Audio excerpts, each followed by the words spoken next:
rast se do të sulmohej Kosova, pra e dim, vetëm Serbia këtu, nga Serbia, s'kemi çka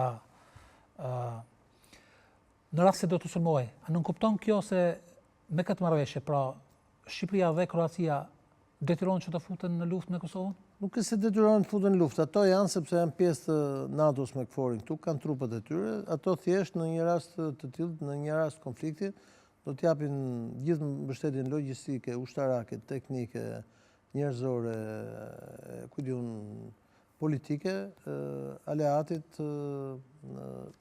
të dalë nga ky dokument që quhet Republika e Kosovës. Pra Kosova ka një marrëveshje tripalshe pra me Shqipërinë dhe Kroacinë. Ka dhe një me Turqinë, ka dhe një me Turqinë. Ka atë me KFOR-in, kështu që nuk ka pse të shqetësohet Serbia. Mjafton që Serbia mos fillojë një luftë. Kemi dërgim të trupave shtesë të Aleancës së NATO-s kemi në Bosnjë, pra sidomos në Srebrenicë dhe disa qytete lindore të Bosnjës. Mund të ketë tensione atje? Flitet shumë se atje për shkak të Dodik, për shkak të vendimit ndaj Dodik?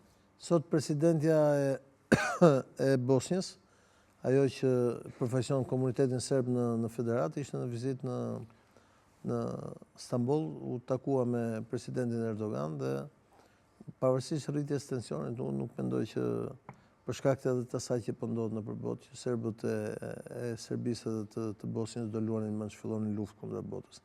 Edhe pse nuk është momenti për tyre. Pra ata nëse do ta bënin gjë të tillë duhet kishin dhe erën me vete. Unë mendoj që nëse do të ketë një marrëveshje të madhe, një jalë të re Amerikë Rusi, pikërisht Ballkani nuk është më territor që diskutohet.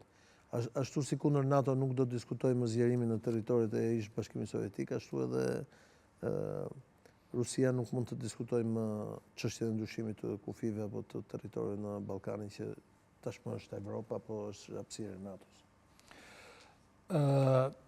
Sigurisht se Rusia nuk ta kishte as të drejtën morale apo edhe juridike që ta kërkonte një gjë të tillë. Po për moral nuk është se pyesin shumë, çështja e pushtetit. Në momentin që ka një marrëveshje dhe Rusia se ka këtë interes, ajo ngelet aty dhe këta ngelin këte. Dhe ne do shohim se çfarë do bëjnë liderët politik në rajon, pasi ata e kuptojnë që këto ndryshime tektonike duhet i nuhasin se me këto ndryshime mund të ndodhi dhe fundi i tyre. Mua vazhdo më shqetëson fakti që midis Evropës dhe Amerikës nuk ekziston më njëjti opinion për sa i përket Ballkanit dhe mua më shqetëson fakti që nuk ka një dëshirë për zgjerim të shpejtë të Bashkimit Evropian në Ballkanin Perëndimor, pasi zgjerimi i shpejtë i Bashkimit Evropian në Ballkanin Perëndimor do të jepte një herë për gjithmonë fund çdo mundësie konflikti në rajonin tonë. Do ta kenë kuptuar evropianët, më në fund do ta kenë kuptuar këtë.